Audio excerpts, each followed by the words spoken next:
నాకు తెలిసింది ఏంటంటే అండి, శని అయితే కర్మకారకుడు. ఏలినాటి శని, అర్ధాష్టమ శని, అష్టమ శని, శని మహాదశ ఇవన్నీ జరక్క ముందు మనం లైఫ్ లో ఫర్ సపోజ్ మనకు ఒక మంచిగా సక్సెస్ వచ్చింది, డబ్బులు వచ్చాయి, మనము మనకన్నా తక్కువ స్థాయి వాళ్ళని హేళన చేయడం, అవమానం చేయడము, లేకపోతే అన్యాయంగా డబ్బు సంపాదించడము, ఒక వెలుగు వెలిగామనుకోండి, ఏలినాటి శని, అష్టమ శని, అర్ధాష్టమ శని, శని మహాదశ టైంలో శని ఏం చేస్తారంటే ఇప్పుడు పనిష్మెంట్ ఇస్తారు. అప్పుడు చేసిన తప్పులకి అప్పుడు ఇవ్వకుండా ఇప్పుడు ఇస్తాడు. శని కర్మకారకుడు. ఈ అంతకుముందు నువ్వు ఏం మంచి కర్మ చేస్తే మంచికి మంచి ఇస్తాడు, చెడుకు చెడిస్తాడు. అది గత జన్మ అవ్వనివ్వండి, ఈ జన్మ అవ్వనివ్వండి. అది హలో అండి, ఈరోజు టాపిక్ వచ్చేసి ఏలినాటి శని అండి. ఎవరికైతే ఆస్ట్రాలజీ మీద ఇంట్రెస్ట్ ఉందో, అసలు ఏలినాటి శని అంటే తెలుసుకోవాలనుకుంటున్నారు, మీరు వీడియో చూడొచ్చు. అసలు ఈ సబ్జెక్ట్ కి మాకు సంబంధమే లేదు, మాకు ఇంట్రెస్ట్ లేదు అనుకున్న వాళ్ళు ఇక్కడే ఆపేయచ్చు. ఎందుకంటే ఇష్టం లేని సబ్జెక్ట్ టాపిక్ వినడం మనసుకు చాలా కష్టంగా ఉంటది. అసలు ఏలినాటి శని అంటే ఏంటి, నాకు ఎలా తెలుసు అని నేను చెప్తానండి. ఏలినాటి శని అంటే నేను విన్నది చిన్నప్పుడు మా నాన్న నోట్లోని. మా నాన్న చిన్నప్పుడు అనేవాడు, నాకు ఏలినాటి శని జరుగుతుంది, అన్ని కష్టాలే ఉన్నాయి అసలు నాకు అని విన్నాను నేను. అండ్ ఇంకోటి ఏంటంటే మనకి మా నాన్న ఏంటంటే పంచాంగాలు తెలుసు. సో వీటి కొంచెం మా నాన్న టచ్ ఉంది, అది మా నాన్న చెప్తే నేను విన్నాను. ఆ తర్వాత రాశి ఫలాలు విన్నప్పుడు, నేను 2023లో రాశి ఫలాలు వింటున్నప్పుడు మెయిన్ రాశి వారికి ఏలినాటి శని అన్నారు. మా నాన్న చెప్పేవాడు, అబ్బాయి ఏలినాటి శని అంటే చాలా కష్టాలు, నీకు ఏలినాటి శని జరుగుతుంది కాబట్టి మనకి ఇన్ని కష్టాలు ఉన్నాయి అని చెప్తుంటే అసలు నేను తెలుసుకోవాలనుకున్నా ఏలినాటి శని అంటే ఏంటి. మీకు కూడా ఎవరికైనా ఇప్పుడు వీరు మీనరాశి వాళ్ళు, కుంభరాశి వాళ్ళకి థర్డ్ ఫేజ్, ఇప్పుడు మీనరాశి వాళ్ళకి సెకండ్ ఫేజ్, మేషరాశి వాళ్ళకి ఫస్ట్ ఫేజ్ జరుగుతుంది. అర్ధాష్టమ శని, అష్టమ శని అంటుందండి. ఏలినాటి శని 7.5 అంటారు. ఏలినాటి శని అనేది 7.5 పీరియడ్ టైం అనమాట. మన ఒక్కొక్క రాశికి ఉన్న 7.5 సంవత్సరాలు చెప్తాను. ఇప్పుడు మనకి ఇదండి 12 రాసులు. ఇవి మన గ్రహాలు ఈ రాసుల్లోనే తిరుగుతూ ఉంటాయి. ఇప్పుడు ఫర్ సపోజ్ ప్రతి గ్రహము ఒక రాశి నుండి ఇంకొక రాశి మారడానికి కొంచెం టైం పట్టింది. ఇదిగోండి, మేషం, వృషభం, మిథునం, కర్కాటక, సింహం, కన్య, తుల, వృశ్చికం, ధనస్సు, మకరం, కుంభం, మీనం. ఫర్ సపోజ్ మీన రాశి గురించి చెప్తున్నాను. ఇది మీనరాశి కదా, ఇది మీనరాశి అంటే నా రాశి అనుకోండి. ఇప్పుడు మీనరాశి వారికి ఏలినాటి శని 2వ దశ జరుగుతుంది. అంటే శని భగవానుడు 2వ దశ అంటే శని మన జన్మ రాశిలోనే సంచరిస్తారనమాట. ఫర్ సపోజ్ అంతకుముందు కుంభరాశి వాళ్ళకి సెకండ్ ఫేజ్ జరుగుతుంది వాళ్ళ జన్మరాశిలో. ఎప్పుడైతే శని మన జన్మరాశిలో ఉంటాడో అది సెకండ్ ఫేజ్. ఫస్ట్ ఫేజ్ ఏది అంటే జన్మరాశి ఏది మీనం కదా, దానికి ముందున్న రాశి ఏది కుంభం. ఎప్పుడైతే శని కుంభరాశిలో ఉంటాడో అప్పుడు మనకి మీనరాశి వాళ్ళకి మొదటి దశ స్టార్ట్ అయింది. మన రాశిలోకి ఇప్పుడు ఫర్ సపోజ్ మీన రాశి చెప్తున్నాను, కుంభరాశిలో శని భగవానుడు ఉన్నప్పుడు మీనరాశి వాళ్ళకి అది మొదటి దశ అయింది. ఎప్పుడైతే శని కుంభరాశిలో నుండి మీనరాశిలోకి వచ్చాడో అది మీనరాశి వాళ్ళకి 2వ దశ అవుతుంది. అండ్ మీనరాశి నుండి మేషంలోకి వెళ్ళిపోయినప్పుడు మీనరాశి వాళ్ళకి 3వ దశ అవుతుంది. అలానే మిగతా రాశులు ఏవైనా సరే. ఇప్పుడు నేను మీనరాశి గురించి ఎందుకు చెప్తున్నానంటే, ఇప్పుడు నాది మీనరాశి అండ్ మీనరాశి సెకండ్ ఫేజ్. ఇప్పుడు శని ఉన్న రాశి ఇప్పుడు మీనరాశి కాబట్టి చెప్తున్నా. శని భగవానుడు ఇప్పుడున్న రాశి మీనరాశి. సరే, ఏలినాటి శని అంటే 7.5 సంవత్సరాలు. జనరల్ గా అందరి నోట వచ్చే మాట శని ఏంటంటే కష్టాలు ఇస్తాడు, కష్టాలు పెడతాడు, చాలా కష్టకాలం ఉంటది అంటారు. ఓకే, సరే ఇప్పుడు ఏలినాటి శని గురించి తెలుసుకుందాము. మీకు అర్థమైందా? మొదటి దశ ఎవరికి, 2వ దశ ఎవరికి, 3వ దశ ఎవరికి? మీన రాశిలో ఉంది కాబట్టి నాకు 2వ దశ. మీన రాశిలో ఉంది కాబట్టి మేషం వాళ్ళకి మొదటి దశ, కుంభరాశి వాళ్ళకి 3వ దశ. ఇప్పుడు మళ్ళీ అష్టమ శని, అర్ధాష్టమ శని అంటారండి. అంటే శని గోచారంలో వాళ్ళ జన్మరాశి నుండి 4వ ఇంట శని ఉంటే అది అర్ధాష్టమ శని అంటారు. అష్టమ శని అంటే జన్మరాశి నుండి 8వ ఇంట ఉంటే అష్టమ శని అంటారు. ఇప్పుడు ఎవరికి? మీనంలోనే కదా శని ఉంది. ఇప్పుడు అష్టమ శని, అర్ధాష్టమ శని ఎవరికి? ధనస్సు రాశి వారికి. ఇదిగోండి ధనస్సు 1, దీన్ని 1గా లెక్కిస్తారు. 1, 2, 3, 4 అంటే 4 ధనస్సు రాశి ఎవరిదైతే జన్మరాశి ధనస్సు రాశి అయిద్దో వాళ్ళకి ఇప్పుడు అర్ధాష్టమ శని జరుగుతుంది.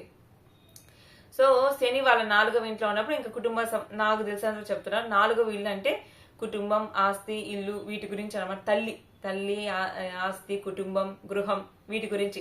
సో ఆ పరంగా కొన్ని ఇబ్బందులు ఉంటాయి. అర్ధాష్టమ శని చెప్పాను. అష్టమ శని ఎవరికంటే సింహరాశి చూడండి, సింహం నుండి 1, సింహాన్ని 1గా లెక్కించండి. సింహం 1, 2, 3, 4, 5, 6, 7, 8 అంటే ఇప్పుడు మనకి ఏలినాటి శని వచ్చేసి కుంభరాశి వాళ్ళకి 3వ దశ, మీనరాశి వాళ్ళకి 2వ దశ, మేషరాశి వాళ్ళకి 1వ దశ జరుగుతుంది. అండ్ సింహరాశి వాళ్ళకి అష్టమ శని, ధనస్సు రాశి వాళ్ళకి అర్ధాష్టమ శని జరుగుతుంది. అంటే ఇక్కడ మనము ఏ గ్రహం గురించి ఎక్కువ మాట్లాడుకోవట్లేదు, శని గ్రహం గురించి ఎందుకు మాట్లాడుకున్నాం అంటే ప్రతి గ్రహం కూడా ఈ రాశి ఒక రాశి నుండి ఇంకో రాశికి తిరిగిద్ది, కానీ శని భగవానుడు మాత్రం స్లోగా వెళ్తాడు కాబట్టి శని స్లో ప్లానెట్ అని కూడా అంటాము. ఇక్కడ చూడండి, నాకు నాలెడ్జ్ ఉంది కానీ మీకు కన్ఫర్మేషన్ కోసం కరెక్ట్ డేటా ఇవ్వాలి కాబట్టి చూసి చెప్తున్నాను. వేద జ్యోతిష శాస్త్రంలో గ్రహాలు రాసుల మధ్య వేర్వేరు వేగాలతో కదులుతాయి. అంటే ప్రతి గ్రహము కూడా ఒకే స్పీడ్ తో వెళ్ళదు. ఇప్పుడు మనము రోడ్డు మీద వెళ్తూ ఉంటామండి, నేను స్కూటీ వేసుకుని వెళ్తున్నా, నేను 20 మీద వెళ్తా, అవతల ఇంకో బండి 40 మీద వెళ్ళిద్ది, ఇంకో బండి 60 మీద వెళ్ళిద్ది స్పీడ్. అంటే ఎవరు కూడా ఈక్వల్ స్పీడ్ తో వెళ్ళరు, ఒక్కొక్కరు వాళ్ళ వేగం ఒక్కోలా ఉంటది. గ్రహాలు కూడా అంతే, ఒక్కొక్క గ్రహానికి ఒక్కో వేగం ఉంటది, ఒక్కొక్క టైం తీసుకుంటది ఈ రాశి నుండి ఆ రాశికి వెళ్ళడానికి. అత్యంత వేగమైంది చంద్రుడు అనమాట. చంద్రుడు అన్నిటికన్నా ఫాస్ట్ మూవింగ్ ప్లానెట్. అంటే ఇప్పుడు ఇక్కడ మేన్ రాశిలో ఈ రోజు ఉన్నారు అనుకోండి, 2.5 days తర్వాత మేష రాశిలోకి వెళ్తారు. అంటే చంద్రుడు ఒక రాశి నుండి ఇంకొక రాశి వెళ్ళడానికి 2.5 days టైం పడితే, అదే సాటర్న్ కి 2.5 years టైం పడుతుంది. అర్థమైందా? చంద్రుడు చాలా వేగంగా 2.5 రోజులు ఒక రాశి నుండి ఇంకో రాశికి వెళ్తే శని మాత్రం 2.5 సంవత్సరం పట్టింది. అందుకే శనిని మందగమనుడు అంటారనమాట. ఇప్పుడు మనం చూడండి, మన జీవితంలో వివాహం ఆలస్యం అవ్వనివ్వండి, పిల్లల ఆలస్యం, ఇవన్నిటికి కూడా సాటర్నే కారణం. ఇప్పుడు ఒకరికి వివాహం ఆలస్యం అవుతుంది అంటే వాళ్ళ 7th house ని సాటర్న్ ఆస్పెక్ట్ చేస్తాడు. అంటే శని దృష్టి ఉంటే, ఇప్పుడు ఫర్ సపోజ్ శని ఇప్పుడు మీనంలో ఉన్నాడు, ఇప్పుడు అని కాదు, జన్మ జాతకం సంగతి చెప్తున్నాను. జన్మ జాతకంలో ఫర్ సపోజ్ వృశ్చికం 7వ ఇల్లు అనుకోండి, మేషం, తుల 7వ ఇల్లు అనుకోండి. శని కన్నా మేషంలో ఉండి తులను తుల ఈ 7th house కదా, శని మేషంలో ఉండి జన్మ జాతకం సంగతి చెప్తున్నారు. 7th house ను చూసినట్లయితే వాళ్ళకి వివాహం ఆలస్యం అయ్యిద్ది. లేదు 5th house ను చూశాడు, పిల్లలు ఆలస్యం అవుతుంది. శని ఏ భావం చూస్తే ఆ భావం కొంచెం కష్టకారకంగా ఉంటుందండి. సూర్యుడికి ఏమో జస్ట్ 30 days ఒక రాశి నుండి ఒక రాశి మారడానికి.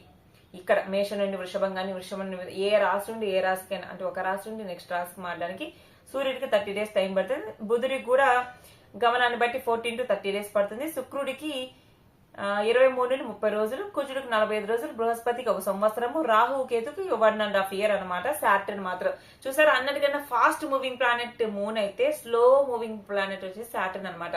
అందుకనే ఈ శని గురించి మనము పర్టికులర్ గా చెప్పుకుంటాం. ఒకే రాశిలో 2.5 సంవత్సరం ఉంటాడు శని భగవానుడు. ఇంకా ఉంటున్నాడు అంటే ఆ భావాన్ని దెబ్బతీయడం గానీ, కష్టకారకంగా ఉండడం గానీ అలా ఉంటుంది అనమాట. ఇప్పుడు అర్థమైంది కదా, ఏలినాటి శని అంటే జ్యోతిష శాస్త్రం ప్రకారం ఒక వ్యక్తి చంద్ర రాశి 12, 1, 2వ స్థానాల్లో శని గ్రహం సంచరించి 7.5 సంవత్సర కాలం. అంటే ఇప్పుడు మీన రాశి వాళ్ళకి ఏలినాటి శని అంటే కుంభంలో 2.5 సంవత్సరం ఉంటాడు మొదటి దశలో, మీనంలో 2వ దశ 2.5 సంవత్సరం ఉంటాడు, మేషంలో 2.5 సంవత్సరం ఉంటాడు. అంటే నాకు మొత్తం ఏలినాటి శని కాలం వచ్చేసి 7.5 సంవత్సరాల కాలం అన్నమాట. ఈ 7.5 సంవత్సరాల కాలం చూడండి, ఇది జీవితంలో ఒత్తిడి, అడ్డంకులు, ఆర్థిక నష్టాలు మరియు ముఖ్యమైన మార్పులు తెస్తుంది. దీన్నే సాడే సాతి అని కూడా అంటారు. మొత్తం 7.5 సంవత్సరాలు 3 దశలు. ఈ 7.5 years 3 దశలు, ఒక్కో దశ 2.5 years అనమాట. మొదటి దశ ఏంటంటే శని 12వ స్థానంలో శని, అనారోగ్యం, ఖర్చులు. మీకు నేను ఇది చూపించే చెప్తాను, చూడండి కనిపిస్తుందా? ఇది మీనం కదా, నేను మీనం గురించే మాట్లాడుతున్నాను. ఇప్పుడు మీన రాశి వాళ్ళకి మొదటి దశ అంటే శని కుంభంలో ఉంటాడు. కుంభంలో ఉన్నాడంటే 1, 2 మీన రాశి నుండి లెక్కేస్తున్నా, 1, 2, 3, 4, 5, 6, 7, 8, 9, 10, 11, 12. 12వ ఇంట శని సంచారం, గోచారం ప్రకారం 12వ ఇంట శని సంచారం అంటే వ్యయ శని అంటారు. 1వ దశ వ్యయ శని. 12వ స్థానంలో శని ఏమిస్తాడు? అనారోగ్యం ఇస్తాడు, ఖర్చులు ఇస్తాడు. నెక్స్ట్ జన్మశని. జన్మశని అంటే 1వ స్థానంలో చంద్రుడిపై శని. అంటే ఇది మన చంద్ర రాశి అండి. ఇప్పుడు మీన రాశి అంటే నా జన్మ జాతకంలో చంద్రుడు మీనంలో ఉన్నాడు. అంటే చంద్రుడిపై శని సంచారం, జన్మరాశిలో శని సంచారం ఏమిస్తుంది మనకి? మానసిక ఆందోళన. నేను వీటి గురించి నా అనుభవం కూడా షేర్ చేస్తాను, వీడియో చివరి దాకా చూడండి. ఇప్పుడు అర్థమైందా? 1వ దశ వ్యయం, 2వ దశ వచ్చేసి మానసిక ఆందోళన, ఇంకా 3వ దశ వచ్చేసి 2వ స్థానం. అంటే మనం మీనం నుండి చూడాలి, మీనం నుండి ఇది 2వ స్థానం. మీనం నుండి 2వ స్థానంలో శని సంచారం ఏమైతే కుటుంబం, ఆర్థిక సమస్యలు. అంటే మీకు ముందు ఈ హౌసెస్ గురించి నాలెడ్జ్ ఉండాలి. మొదటిది మన లగ్నం అంటాము, 2వది కుటుంబం, 3వది భాతృత్వం, సోదరులు, 4 గృహం, ఆస్తి, తల్లి, 5th పిల్లలు, 6th వచ్చే శత్రువులు, డైలీ రొటీన్, 7th కలత్రం, భార్య, భాగస్వామి, వ్యాపారం, 8th ఆయుస్థానం, 9th భాగ్యస్థానం, 10th వృత్తి, ఉద్యోగం, 11th లాభస్థానం, 12th వ్యయస్థానం. వీటి గురించి తెలిస్తే మీకు అర్థమైంది. ఇప్పుడు మేషంలో శని సంచారం అంటే 3rd phase లో ఏంటి? 2వ స్థానంలో శని, కుటుంబ ఆర్థిక సమస్యలు. అంటే ఇక్కడ మన మీన రాశి నుండి ఇక్కడ 2వ స్థానంలో ఉన్నాడు. దీన్ని 1గా లెక్కిస్తే 2వ స్థానంలో ఉన్నప్పుడు ఫస్ట్ దశ ఏంటి? అనారోగ్యం, ఖర్చులు. రెండవ దశలో మానసిక ఆందోళన. మూడవ దశలో కుటుంబం, ఆర్థిక సమస్యలు. పర్యవసానాలు. అసలు ఏలినాటి శనిలో మనకి ఏముంటది అంటే అనుకోని కష్టాలు, పనులలో జాప్యం, కుటుంబ కలహాలు. మన జీవితంలో చవి చూడని కష్టాలని ఏలినాటి శనిలో చూస్తాం. అనుకోని కష్టాలు మనం ఎక్స్పెక్టే చేయం, అన్ఎక్స్పెక్టెడ్ గా వస్తాయి. ఇవన్నీ కూడా ప్రీ ప్లాన్ లేకుండా వితౌట్ ప్లానింగ్ వస్తే కష్టాలు. నిజం చెప్తున్నా. పనులలో జాప్యం. ఏదైనా లేట్ అయిద్దండి. మీకు శని అంటేనే ఆలస్యం. శని మన జాతకంలో ఏ భావాలు చూస్తున్నాడో ఆ భావాలు కొంచెం ఆలస్యంగా, కష్టంగా ఉంటాయి మన జీవితంలో. అట్లా ఆలస్యం, పనులలో జాప్యం. కొంతమంది అనుకుంటా ఉంటారు, నేను ఎంత చేసినా ఏది, ఇప్పుడు నేనున్న శారీ బిజినెస్ చేస్తున్నాను, ఆ లేట్ రిజల్ట్స్, లేట్ గా ఆర్డర్స్ రావడం, అసలు రాకపోవడము, రిజల్టే రాకపోవడము, అలా ఉంటది అనమాట. ఆలస్యం. ఒక వివాహ ప్రయత్నమే చేస్తున్నారు, మీకు ఎన్ని సంబంధాలను చూడండి, పెళ్ళే కుదరదు, పిల్లల కోసం ప్రయత్నిస్తున్నారు, అసలు పిల్లలు ఎన్ని హాస్పిటల్స్ తిరిగినా, ఎన్ని మెడిసిన్ వాడినా ఆలస్యం, డిలే అంటే సాటర్న్ అంటేనే డిలే అనమాట. సో ఇట్లా పనులలో ఆలస్యం, ఇవన్నీ ఉంటాయన్నమాట. వీళ్ళకి పరిహారాలు ఏంటి? శనివారం రోజున శనిదేవునికి తైలాభిషేకం చేయడం. మనకు శివాలయంలో నవగ్రహాలు ఉంటాయి కదా, అక్కడ ప్రతి గ్రహం ఉంటది, నవగ్రహాలు. సో శనికి తైలాభిషేకం చేయడం, అలానే హనుమాన్ చాలీసా పఠించడం. హనుమాన్ చాలీసా శనివారం మాత్రమే కాదండి, నిజం చెప్తున్నాను, డైలీ పఠించడం కూడా చాలా మంచిది. మీకు అంత టైం లేదు అన్న అట్లీస్ట్ అది పెట్టి వింటూ ఉండండి. కొంతమందికి విని కూర్చొని పట్టించేంత టైం ఉండదు. సో అలాంటి వాళ్ళు వినండి, టైం ఉన్న వాళ్ళు కూర్చొని మనసు పెట్టి వినండి హనుమాన్ చాలీసాని. ఇంకా ఈ శని భగవానుడు మనకు పెట్టే కష్టాలు తగ్గాలి అంటే పేదలకు సహాయం చేయాలి. పేదలకి మన దగ్గర డబ్బులు ఉండి స్తోమతుంది, మనకు తోచినంత సహాయం చేయగలగాలి. పేదలకి, వృద్ధులకి సహాయం చేయాలి. మళ్ళా హ్యాండిక్యాప్డ్ కానీ, వీళ్ళకి కానీ శని కారకత్వం అనమాట. వృద్ధులు కానీ, హ్యాండిక్యాప్డ్ కానీ, వీళ్ళు శ్రమ చేసేవాళ్ళు, ముఖ్యంగా కార్మికులు కానీ, శ్రమ చేసేవాళ్ళు, వీళ్ళందరికీ శని కారకుడు అనమాట. ఇప్పుడు నేను మీనరాశి గురించి చెప్తున్నాను, అంటే నా గురించి చెప్తున్నాను. మీనరాశి వాళ్ళకి ఏలినాటి శని ఏప్రిల్ 2022 నుండి ఆగస్టు 2029 వరకు కొనసాగుతుంది. ఇంకా 3 years ఉంది ఏలినాటి శని నాకైతే. ఇప్పుడు మొదటి దశ టైం చెప్తాను చూడండి. మొదటి దశ 12వ ఇల్లు కుంభంలో ఉన్నప్పుడు నాకు మొదటి దశ అని చెప్పా కదా.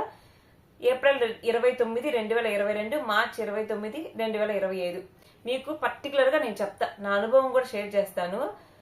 ప్రభావం. మొదటి దశ రిజల్ట్స్ చూడండి. ప్రధానంగా మానసిక ఆరోగ్యం, ఖర్చులపై ప్రభావం చూపుతుంది. నిద్రలేమి, భయం, పెరిగిన ఖర్చులు మరియు విదేశీ ప్రయాణం లేదా వేరే చోటకు వెళ్లవలసిన అవసరాలు కలిగిస్తున్న ప్రసిద్ధి చెందింది.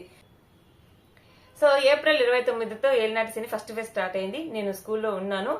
2022 అప్పుడే నాకు స్కూల్లో pre primary section, nursery, LKG, యూకేజీకి ప్రమోట్ చేశారు.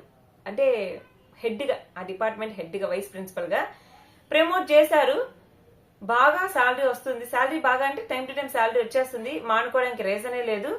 మేలో మా నాన్నమ్మ దగ్గరికి వెళ్ళాను, ఆవిడ క్యాన్సర్ అని తెలిసింది. ఆన్ ద స్పాట్ అక్కడికక్కడే ఫోన్ చేసి నేను రావట్లేదని చెప్పేసా స్కూల్కి.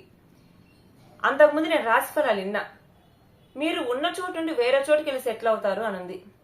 ఎక్కడికి వెళ్తానబ్బా, అప్పుడు కొన్ని కళ్ళు ఉన్నాయి, అక్కడికి ఏమైనా వెళ్తానేమో అనుకున్నా. కానీ కనిగిరి నుండి మా నాన్నమ్మ దగ్గరికి వెళ్లాల్సి వచ్చింది.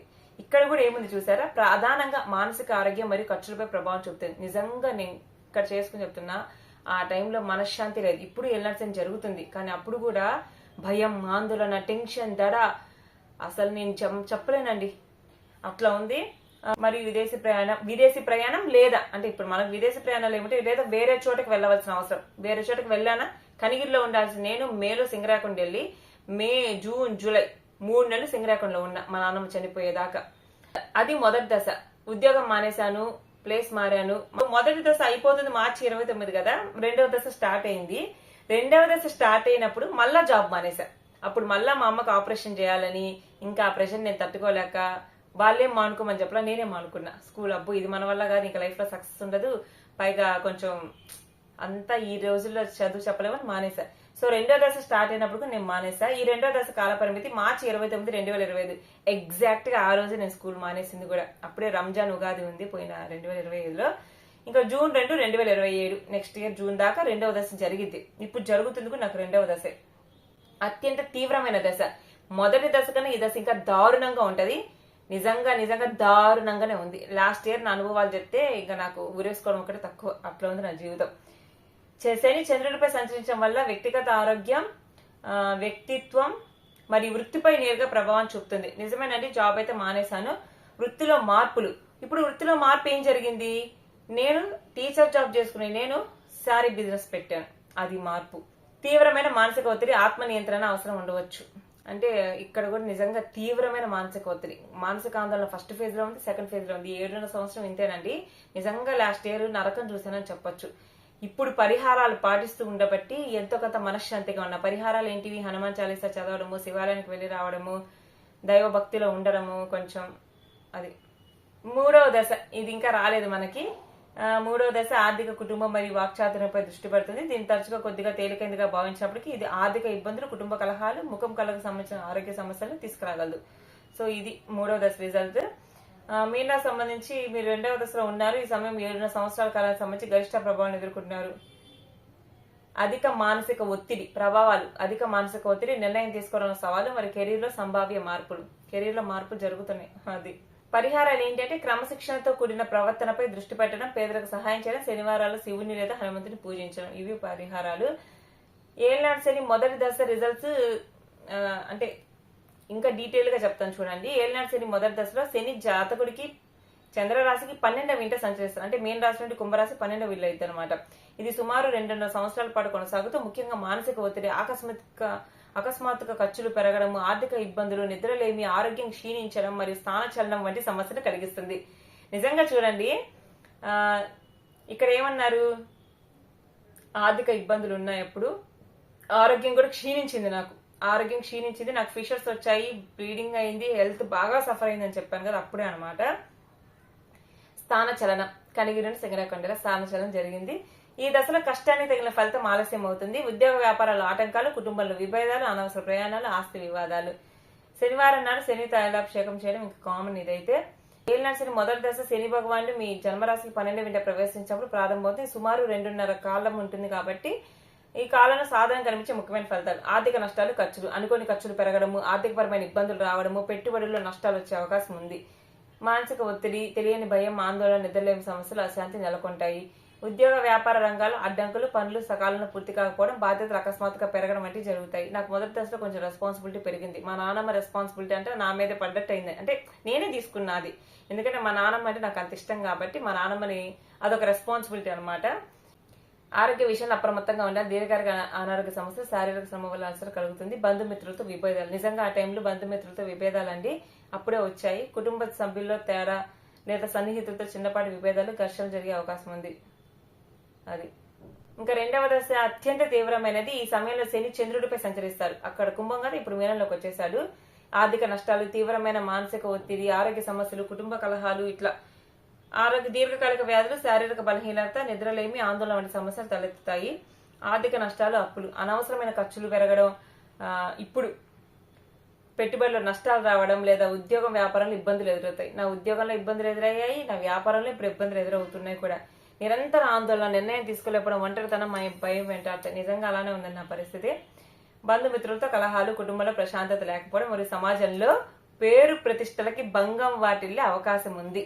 చూసారా, ఈ ఏలినాటి శని 2వ దశలో సమాజంలో పేరు ప్రతిష్టలకి, సమాజంలో మనకున్న పేరు ప్రతిష్టలకి భంగం కలిగే అవకాశం ఉంది. లాస్ట్ ఇయర్ అలానే జరిగింది. యూట్యూబ్ లో కానివ్వండి, పర్సనల్ లైఫ్ లో కానీ ఆ పేరు ప్రతిష్టలకి భంగం జరిగిందనమాట. నిజం చెప్తున్నా. ఎంచుకున్న పనులు విజయం ఆలస్యం కావడం, అపవాదులు లేదా వృత్తిలో మార్పులు సంభవించవచ్చు. ఎంచుకున్న పనులలో విజయం. ఇప్పుడు నేను ఒక పని, ఈసారి బిజినెస్ ఎంచుకున్నా, నాకేమి రిజల్ట్స్ లేట్ గానే వస్తున్నాయి కదా. అలాగే వృత్తిలో మార్పు. మీకు చెప్పాను, ఈ సెకండ్ ఫేజ్ లోనే టీచింగ్ ఫీల్డ్ వదిలేసి శారీ బిజినెస్ లోకి వచ్చాను నేను. అలాగా అది. ఇంకా 3వ దశ అంటే ఇది అత్యంత కీలకమైనది. ఈ దశ శని సంచారం జాతక చంద్రుడి నుండి 2వ ఇంట్లో ఉన్నప్పుడు జరుగుతుంది. మొదటి దశలతో పోలిసి ఇది నెమ్మదిగా కోలుకునే దశగా చెప్పబడుతుంది. అంటే ఫస్ట్ అండ్ సెకండ్ తో పోలిస్తే కొంచెం బెటర్. పూర్వ దశలలో ఎదుర్కొన్న ఆర్థిక ఇబ్బంది నుండి ఉపశమనం లభిస్తుంది. ధనలాభం, ఆగిపోయిన పనులు పూర్తి కావడం, ఆస్తి వృద్ధి వంటి సానుకూల పరిణామాలు సంభవించవచ్చు. మొదటి దశలో ఉన్న మానసిక ఒత్తిడి, ఆందోళన తగ్గి జీవితంలో స్థిరత్వం ఏర్పడుతుంది. అప్పుడు స్టార్ట్ అయిన మానసిక ఒత్తిడి ఇప్పుడు తగ్గుతుంది అనమాట. గతంలో చేసిన తప్పుల వల్ల కష్టాలు పడిన వారికి ఈ దశలో శని పాఠాలు నేర్పి క్రమశిక్షణ అలవర్చుకునేలా చేస్తారు. బాధ్యతమైన నిర్ణయాలు తీసుకోవడం మంచిది.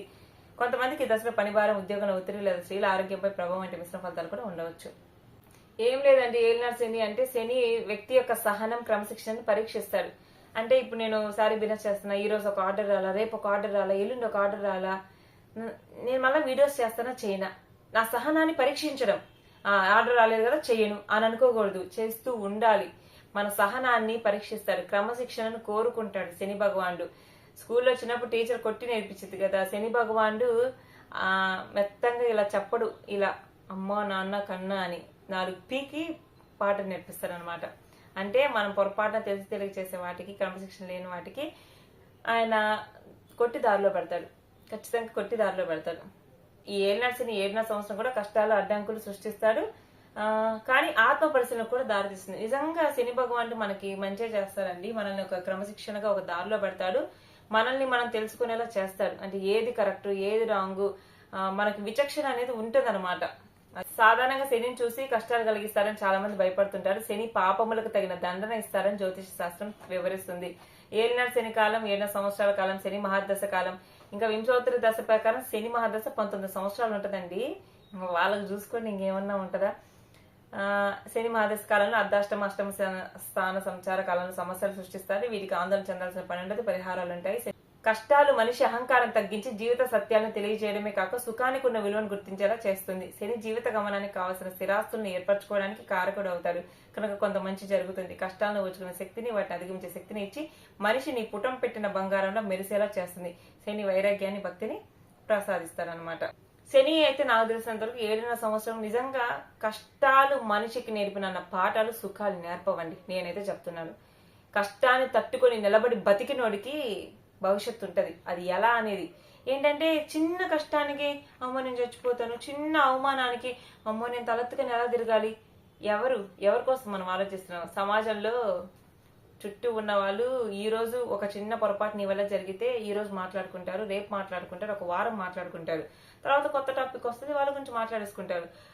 నువ్వు ఒక చిన్న పొరపాటు నీ వల్ల జరిగి ఏదైనా నువ్వు చనిపోయినా సరే, వాళ్ళు చనిపోయాక కూడా నీ గురించి మీ ఫోటో కట్టి ఫ్రేమ్ కట్టి ఫోటో వేసి దండేరు, అప్పుడు చెడుగానే మాట్లాడుకుంటారు. బతికి సాధించాలి, బతికి నేనిది అని నిరూపించాలి.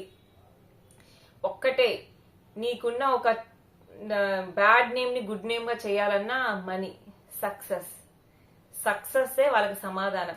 అంటే కావాలని బ్యాడ్ నేమ్ తెచ్చుకోవడం అని కాదు, ఏదో తెలిసి తెలియక చిన్న చిన్న పొరపాట్లు చేసినా, అసలు మన వైపు తప్పు లేకపోయినా మనల్ని వేలెత్తి చూపిస్తూ మన మీద నిందలేసే వాళ్ళకు కూడా మనం మౌనమే సమాధానం, కాలం అన్నిటికీ సమాధానం చెప్పిద్ది అంటారు కదా. కానీ 7.5 సంవత్సరాలు కష్టాలు చాలా తీవ్రంగా ఉంటాయి. ఆ కష్టాలని తట్టుకొని నిలబడిన వాడు తర్వాత బాగుంటాడు. ఎందుకంటే శని ఎన్ని కష్టాలు పెట్టాలో అన్ని కష్టాలు పెడతాడు. నా అదృష్టం ఏంటంటే శని భగవాన్ ఇచ్చే కష్టాలే కాకుండా కేతు మహర్దశ కూడా కష్టాలు. ఎప్పుడైతే శని సెకండ్ ఫేజ్ స్టార్ట్ అయిందో కేతు మహర్దశ స్టార్ట్ అయింది నాకు. ఇది గోచారం, అది వచ్చేసి మనకి జన్మ జాతకం ప్రకారము. 2 కూడా కష్టాన్ని ఇచ్చి నన్ను కలిపి ఫుట్బాల్ ఆడుకుంటున్నాయి అనమాట. కానీ అందుకే ఏదైనా గ్రహాలు ఏవైనా సరే మనం చేసిందే మనకిస్తాయి. అది గత జన్మ అవనివ్వండి, ఈ జన్మ అవనివ్వండి. కానీ మనం ఆ ధైర్యాన్ని తెచ్చుకోగలగాలి. ఒక్కటే చెప్తా, ఇది శాశ్వతం కాదు. నీకు వచ్చిన సక్సెస్ శాశ్వతం కాదు, నీకు వచ్చిన ఫెయిల్యూర్ శాశ్వతం కాదు, నీకు వచ్చిన అవమానం శాశ్వతం కాదు. అంటే ఏది ఇలాగే ఉంది. ఇప్పుడు నువ్వు కళ్ళలో నీళ్లు పెట్టుకున్నావు, ఏడుస్తున్నావు, 5 నిమిషాలు ఏడుస్తావు, 10 నిమిషాలు ఏడుస్తావు, అరగంట ఏడుస్తావు, ఒక రోజు దిగులు పడతావు, జీవితాంతం అలానే ఉండలేవు కదా. ఇప్పుడు నీకేదో జోక్ నవ్వు వచ్చింది, లేదా నువ్వు సంతోషంగా ఉన్నావు, అన్ని సౌకర్యాలు ఉంటూ జీవితాంతం ఇలాగే ఉంటావా? ఇది ఇలాగే ఉండదు.